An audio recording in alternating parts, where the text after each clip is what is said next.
Salam yoldaşlar, hər vaxtınız xeyir olsun. Mən Bakı Peşəkarlar Akademiyasının fiziki tərbiyə üzrə təlimçisi Emin Sultanzadə. Bugün sizə 5 sualdan ibarət test izahı verəcəm. Ümid edirəm ki, bu izah sizin üçün faydalı olacaq. Birinci sualımıza baxaq. Həndbol idman oyununda hansı hal qapçıya icazə verilir?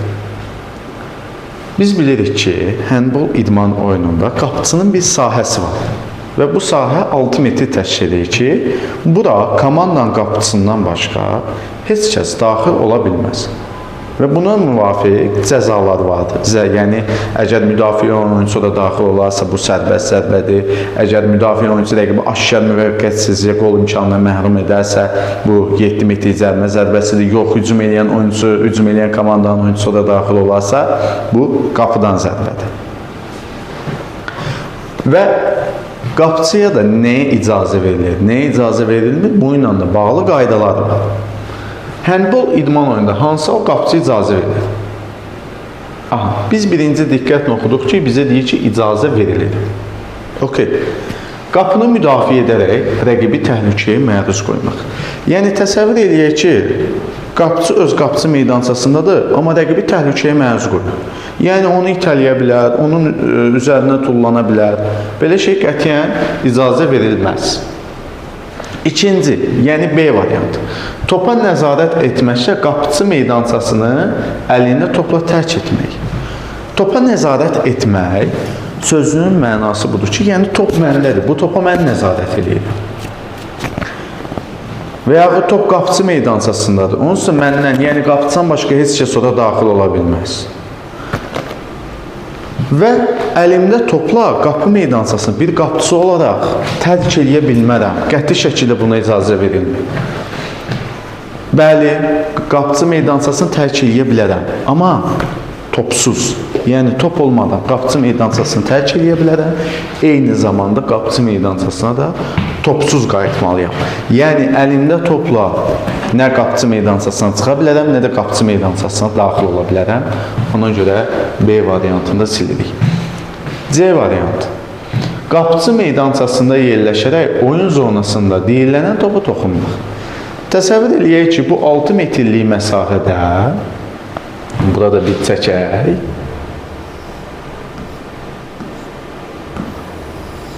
Bu 6 metrlik məsafədə bir özümüzü də çəkək.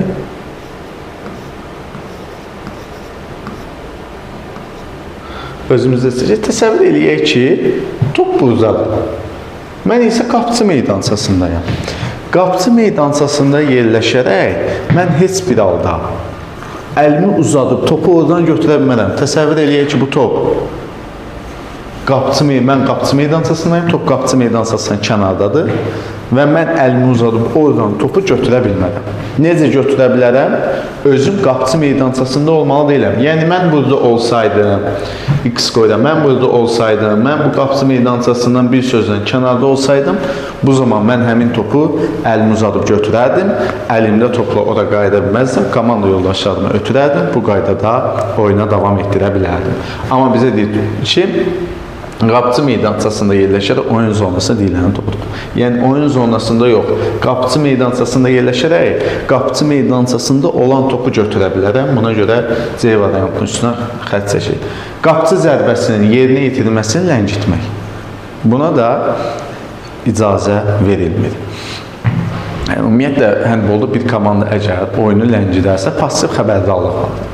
Və bu zaman maksimum 4 vuruşa zərbəni tamamlamalıdır qapıya. Və heç bir halda oyunu ləngitməyə icazə verilmir. Və Y variantı, qapçı meydançasına və qapını müdafiə edərək topa ayaq ilə toxunmaq. Bir qapçı olaraq, mən qapını, necə futbola bir çoxumuz baxırıq, futbolda bütün oyuncular ayaqda oynayır, amma qapçılar öz cərimə meydançasında əli ilə, hər bir nahiyəsi ilə qapını müdafiə edə bilər. Bu, həndbolda da belədir. Həndbolda əllə bütün oyuncular oynayır. Ayaqla oynamaq olmur. Düzdür, deyirik ki, dizdən, ombadan topu istifadə etmək, tutmaq, vurmaq belə icazə verilir. Amma dizdən aşağı pəncə ilə toxunmağa icazə verilir. Amma qapçı öz qapçı meydançasında bədənin istənilən nahiyəsi ilə qapını müdafiə edə bilər. Və düzgün cavabımız Y variantı. İkinci sual. İkinci suala keçək. Bir dənə keçməmişdən qabaq yuxarı çəkək.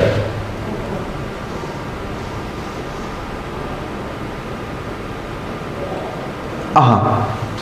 Baxaq ikinci suala yollaşın. Dizlərdə duruşdan, dizlərimizdə duruşdan, aha, gimnastika divarına istinad və ondan itələnmə. Bura qədər vergülə qədər saxlayaq. Nə başa düşdük? Gimnastika divarı nədir? Birinci bunu aydınlaşdıq. Gimnastika divarı, biz bilirik ki, buna İsveç divarı deyirlər. Məktəblərdə, bir çox məktəblərdə olur. Yan-bayan, nərdivan kimi qoyulur. Və nərdivan kimi uşaqlar buna çıxır. İsveç divarı, gimnastika divarı. Və gimnastika divarına istinad. Aha, bunu bildik ki, gimnastika divarı nədir? İstinad nədir? Yəni ona yaxınlaşmaq. Və ondan itələnmə hansı hərəkət qabiliyyəti inkişaf etdirir? Aha, və təsəvvür eləyək ki, burada bizim bir gimnastika divarımız var. Fərz eləyək ki, burada bir gimnastika divarımız var. Əgər mən bu gimnastika divarına istinad eləyirəmsə və ondan itələnirəmsə, bu qüvvə qabiliyyətidir. Mən özüm həqiqətən bu hərəkəti yoxlamışam və mən də razılaşam ki, bu qüvvədir. Yəni, indi mən sizə göstərsəm, baxın, təzədən qayıdıram, qolların büküb açılması prosesi baş verir, bundan itələnmə, biceps, tripses, hamısı işləyir. Bu, qüvvə hərəkət qabiliyyətidir. Gəlirik yoldaşlar. Üçüncü sualımızda duruşdan topu yuxarıya atmaq və yarım oturuşda tutmaq hansı hərəkət qabiliyyəti inkişaf etdirir? Duruşdan topu yuxarıya atmaq. Aha, mən duruş vəziyyətindəyəm. Və təsəvvürün topu yuxarı atdım, tutdum, çeviklidir. Və yaxud bu, tutaq futbol topudur, ayaqla qapıya zərbə indim, çeviklidir. Və yanındakı topu səbətə atdım, bu da çeviklidir. Çünki hədəfin dəqiq icrası var. Demişdik axı, bundan əvvəlki mövzunu izah eləyəndə, əgər bir şey bacardığımız qədər uzağa atılıqsa sürət gücü. Amma o yerdə ki, hədəf var, səbət bizim hədəfimiz də bu çeviklidir. Və yaxud həndbolda topun qapıya atılması, bu da hədəfdir. Qapını nişan almışam, bu da çevikliyə qabiliyyətdir. Və təsəvvür eləyək ki, duruşdan topu yuxarıya atmaq, yarım oturuşda tutmaq, duruşdan arxadan topu irəliyə, yuxarıya, irəliyə atmaq, bir dəqiqə daha da yaxşı göstərməyə çalışın, tutmaq, bu da çevikli hərəkət qabiliyyəti. Yəni, mənim buradan bura atmağım və bunu tez tutmağım məndən çevikliyi tələb edir. Düzgün cavab A variantı, burada da variantı işarəliyək. Aha, keçək növbəti iki sualımıza.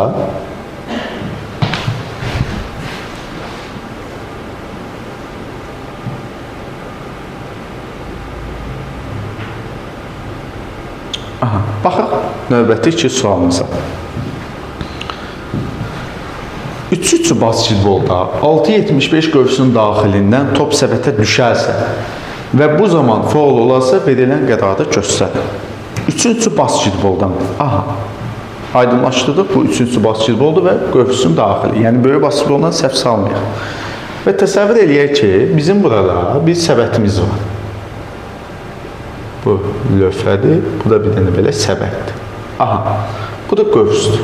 Qövs dediyi nə qədərdir? 6.75. 6.75 bir qövsümüz var. Əgər mən bax bu daxildəyəmsə, qövsün xəttin üstü də daxil sayılır. Xəttin üstündəyəm və yaxud buradayam. Mən bu topu səbətə atıramsa, bu bir xaldır. Böyük basketbolda 2 xaldır, amma biz 3-3 basketboldan danışırıq, bu 1 xaldır. Əgər mən qövsün xaricində, buralarda olsaydım, topu buradan səbətə atsaydım, qövsün xaricində 3-3 basketbol hər uğurlu atış 2 xal sayılır. Amma biz başa düşdük, 6.71 qövsün daxilindən deyib, daxilindən top səbətə düşərsə, buraya yazdıq biz 1 xal. Çünki bizə daxili deyilib. Əgər xaricindən olsaydı 2 xal qeyd ediləyərdi. Aha, 1 xalı qeyd ediləyərdi. Okey. Və bu zaman faul olarsa verilən qərarı göstərin. Aha, bizə ikinci məsələmiz də faul olmaq.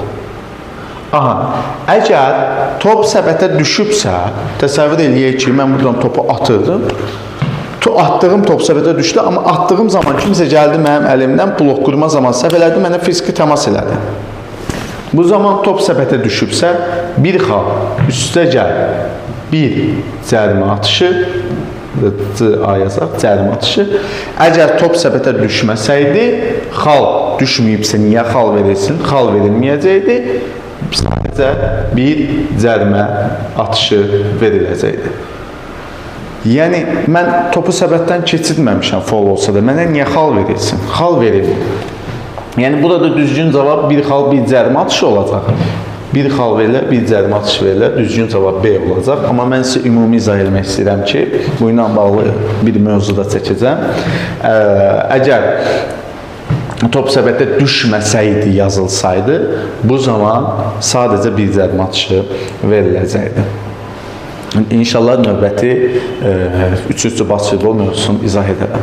Aha, növbəti sonuncu sualımız bu futzalla bağlıdır. Futzalda qapıdan zərbə ilə bağlı yanlış fikri müəyyən edin. Aha, baxaq görək bizdən nə istəyir.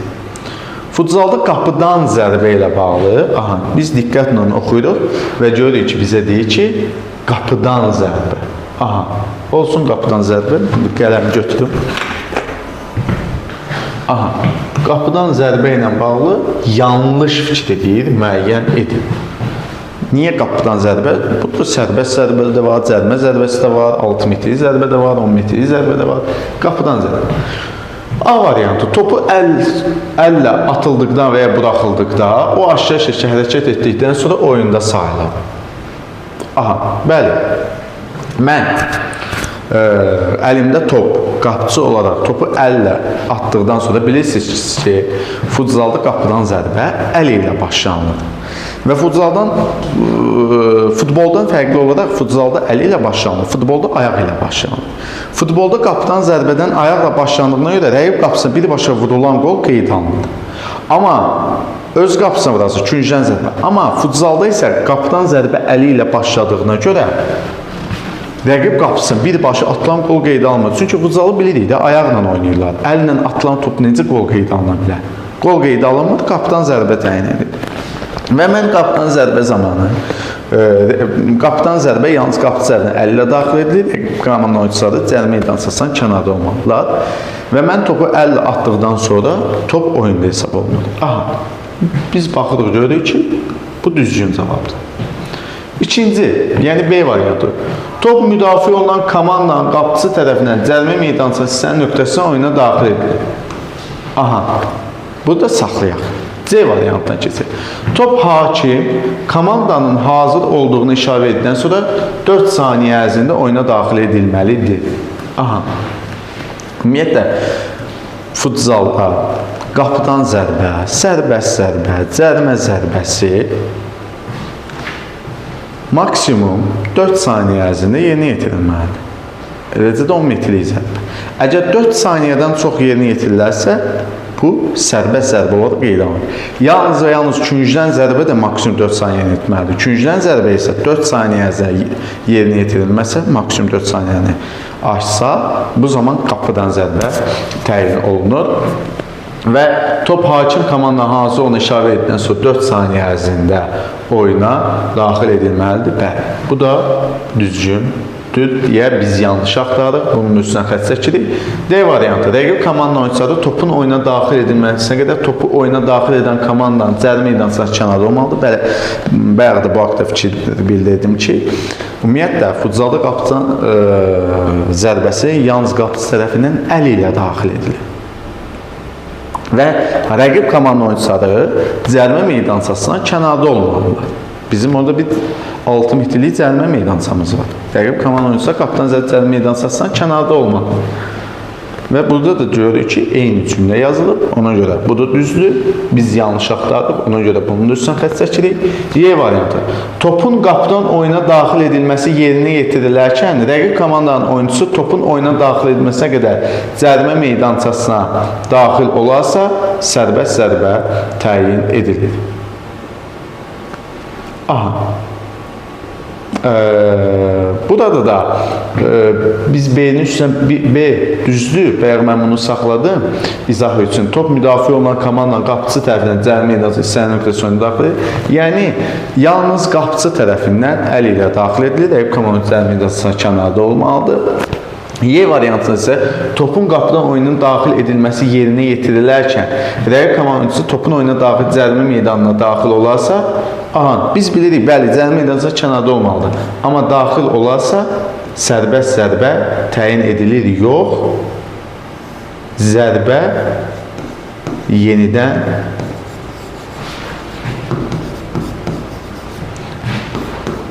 təkrar edilir. Zərbə yenidən təkrar edilir. Sərbəst zərbə bizi aldatmaq istəyirdi. Düzgün cavab Y variantı. Yəni bu yanlışdır. Sərbəst zərbə bu halda təyin edilmir. Zərbə yenidən təkrar edilir. Ümid edirəm, hörmətli müəllimlər, bu mövzudan, bu testdən faydalandınız. Diqqətiniz üçün çox sağ olun, təşəkkür edirəm. Növbəti dərslərdə inşallah görüşəndək